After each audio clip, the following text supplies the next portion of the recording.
Bismillahirrahmanirrahim.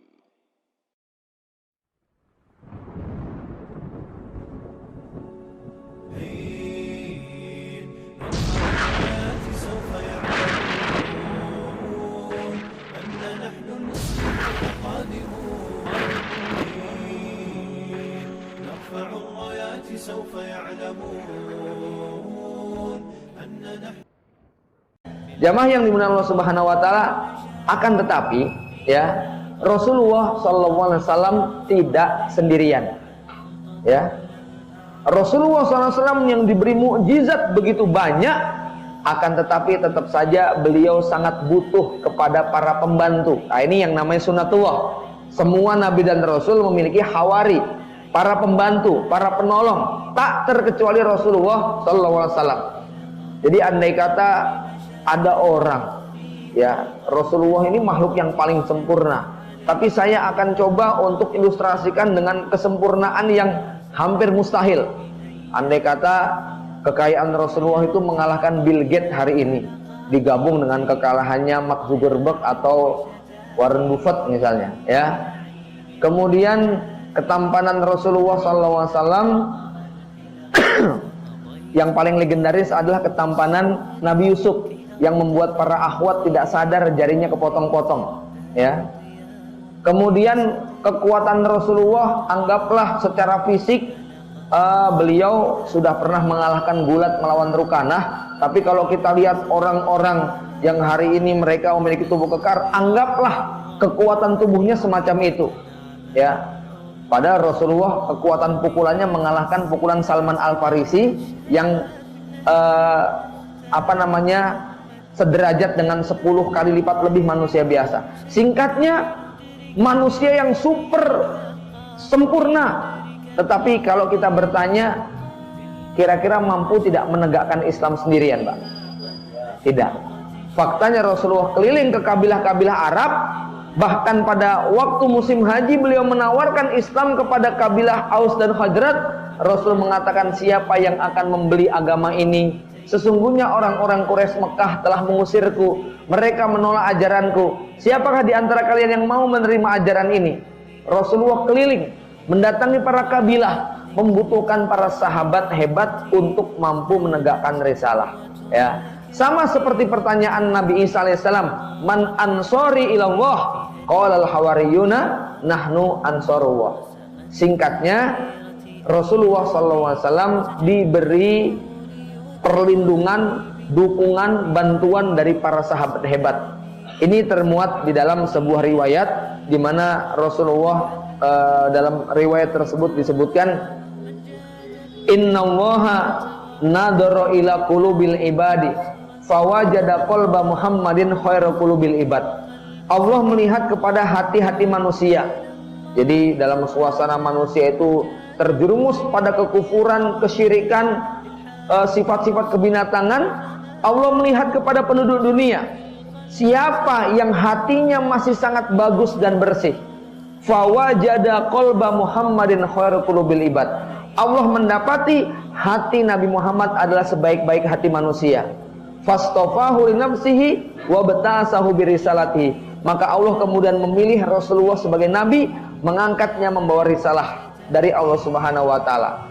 Summa nadara ila qulubil ibadi ba'da qalbi Muhammadin sallallahu alaihi wasallam. Kemudian setelah memilih Rasulullah, Allah melihat lagi mana di antara manusia yang hatinya paling baik. Fawajada quluba ashabihi khairu qulubil ibad. Maka Allah mendapati bahwa hati para sahabat adalah sebaik-baik hati manusia. Faja'alahum muzara yang surunahu wa yuqatiluna ala dinih, ya. Maka Allah jadikan para sahabat Nabi sebagai wuzara, para menteri, para pembela, yang surunahu, yang kemudian memberikan pertolongan kepada Rasulullah, wa yuqatiluna ala dinih, kemudian berperang untuk membela agama Allah Subhanahu wa taala. Nah, inilah sejarah yang terjadi. Jadi dari catatan sejarah tadi secara intristik mungkin bisa diapal, mudah untuk kita mengerti. Tapi secara ekstrinsik, secara kandungan luar, hikmah dan pelajaran apa yang bisa kita petik? Yang pertama, bahwa Allah akan terus mengutus para nabi dan rasul sebagai bentuk kasih sayang Allah kepada manusia yang mereka zoluman jahula, ya. Kemudian yang kedua apa? Allah akan mengirimkan para pembantu dan pembela, yang ini oleh Nabi disebut sebagai At-Taifah Al-Mansurah, kelompok yang senantiasa mendapatkan jaminan pertolongan. Bapak Ibu sekalian, muncul pertanyaan,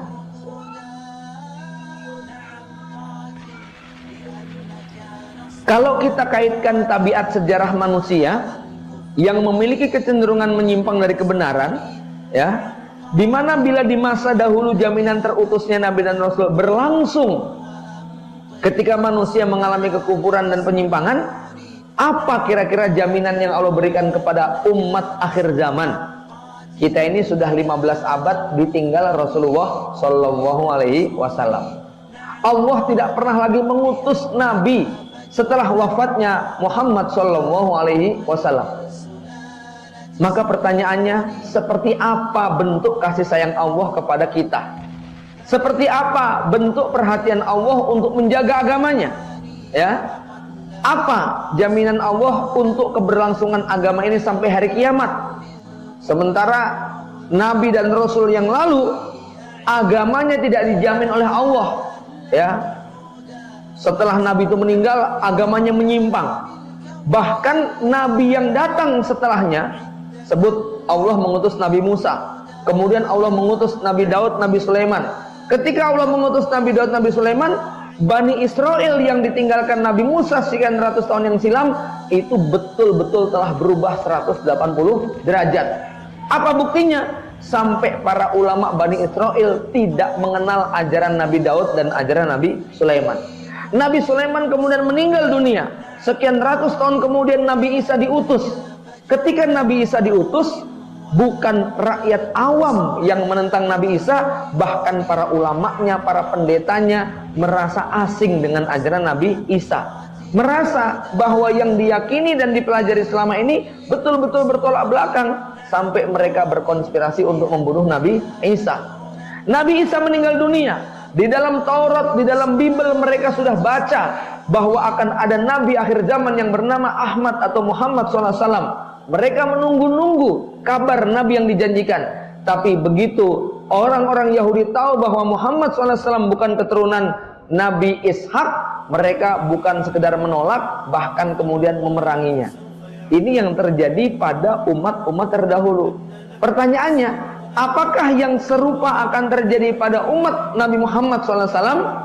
Inilah yang kemudian berbedanya kita sebagai umat Nabi Muhammad SAW dengan umat Nabi Musa, Nabi Isa, Nabi Yahya, Nabi Zakaria, Nabi Daud, Nabi Sulaiman, atau nabi-nabi Bani Israel yang lain, di mana kalau mereka hampir tidak tersisa sama sekali orang-orang yang masih istiqomah untuk membawa ajaran para nabi, sementara Rasulullah SAW memberikan janji yang sangat luar biasa. Apa itu? Janji tentang akan senantiasa eksis sebuah kelompok atau sebuah taifah di mana mereka akan senantiasa mempertahankan kemurnian, keaslian ajaran Rasulullah SAW di tengah manusia yang menyimpang. Nah, ini bedanya kita dengan siapa? Dengan umat-umat para nabi dan rasul sebelum Rasulullah SAW.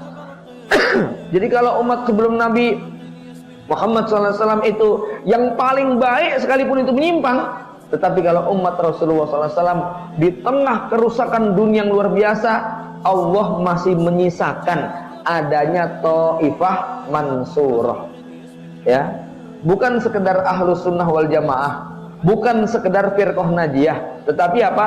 At-Taifah Al-Mansurah.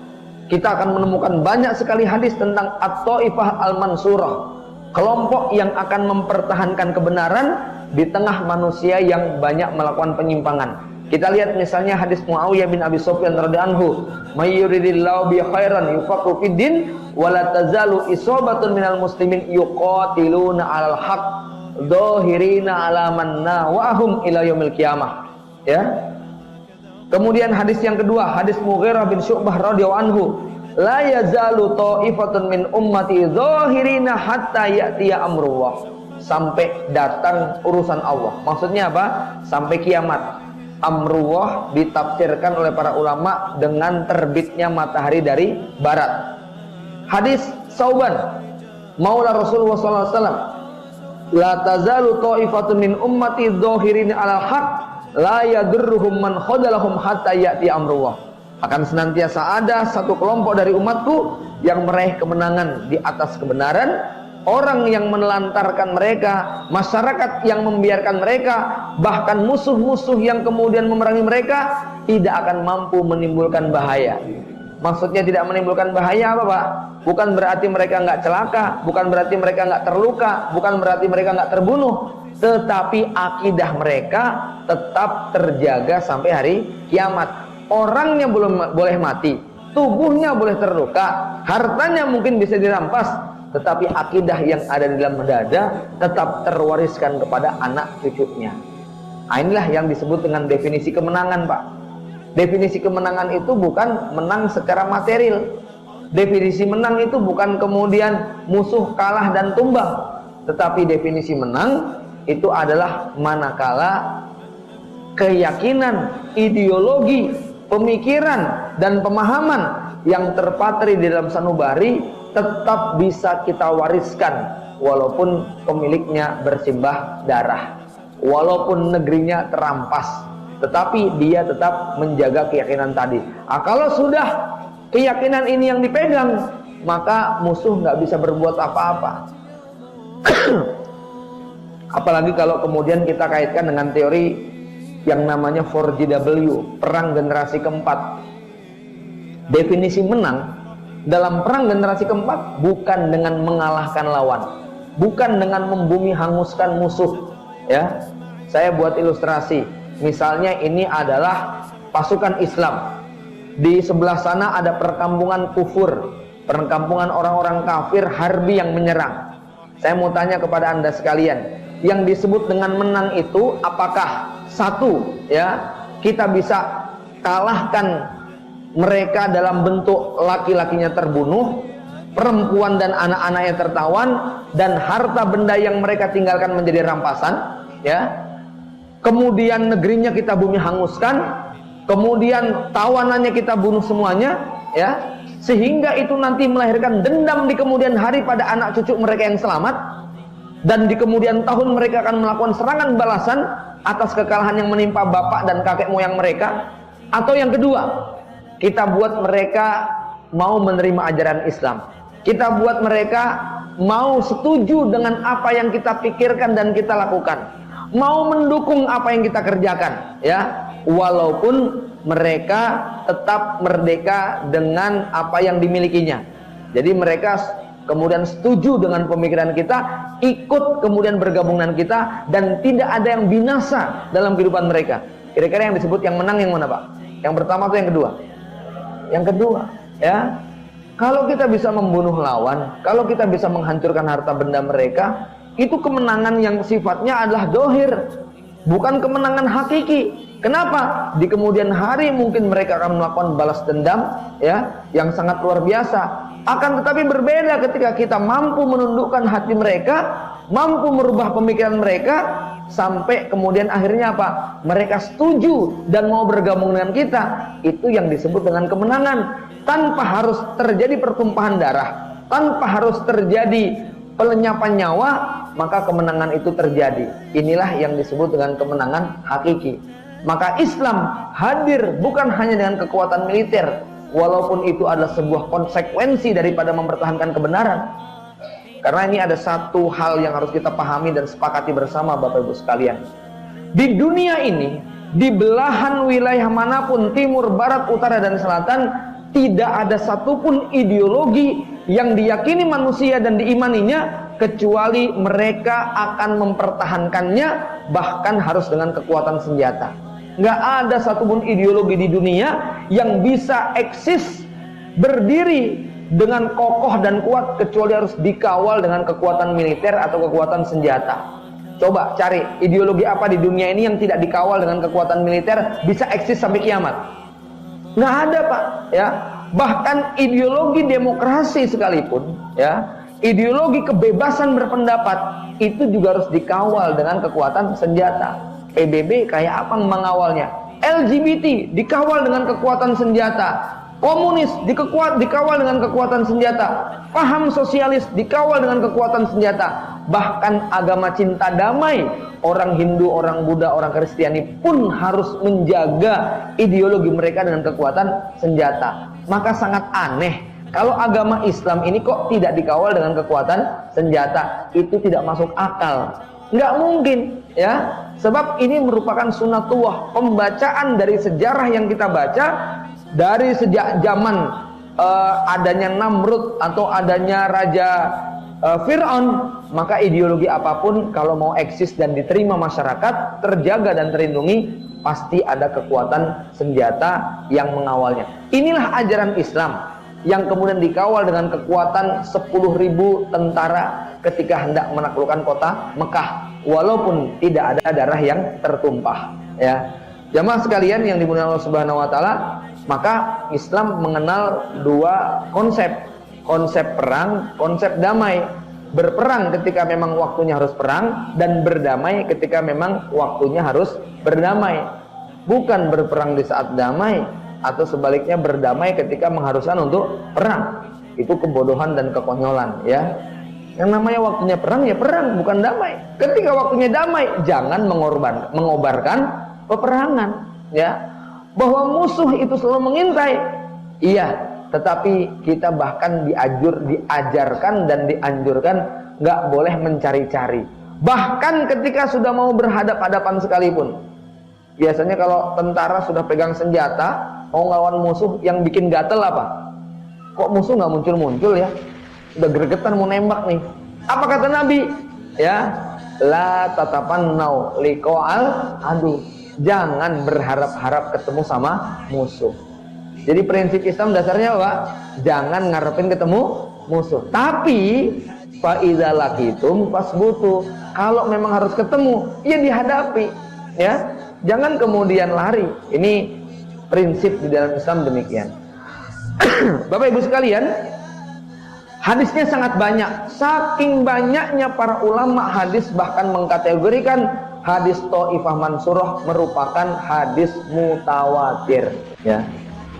Bapak Ibu sekalian, singkatnya, ya, dari apa yang saya sampaikan tadi, kita sudah menemukan benang merah dalam menyimpulkan perjalanan sejarah umat Islam.